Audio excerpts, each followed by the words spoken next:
ऑफिसवरून जेव्हा हे घरी आले तेव्हा त्यांना खमंग अशी थालीपीठ आणि लसणाची चटणी खायची होती. मग काय किचनमधील पिठाचा वापर करून मस्त खमंग थालीपीठ तयार केली.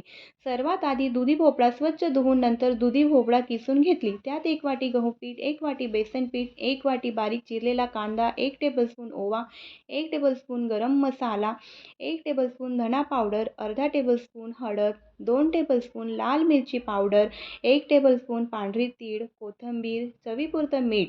नंतर एका खलबत्त्यात 3 हिरव्या मिरच्या, 7-8 लसणाच्या पाकळ्या, जिरे व 1 इंच आल्याचा तुकडा करून बारीक करून घ्या. नंतर हे मिश्रण थालीपीठाच्या पिठात एकत्र व्यवस्थित मिक्स करून घ्या.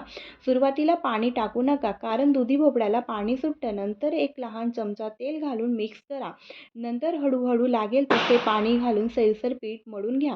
पोळ्यांपेक्षा सैलपीठ मळायचे आहे. त्यानंतर एक तवा चांगला गरम झाला की त्यावर तेल लावून एका पोळपाटावर स्वच्छ ओला कापड करून त्यावर थालीपीठ थापून नंतर हळूवार तव्यावर टाका आणि तेल टाकून खरपूस दोन्ही बाजूने भाजून घ्यायचे आहेत. खायला अगदी चविष्ट आणि खमंग लागतात. नक्की एकदा ट्राय करा. व्हिडिओ आवडला असेल तर लाईक, कमेंट आणि शेअर करा.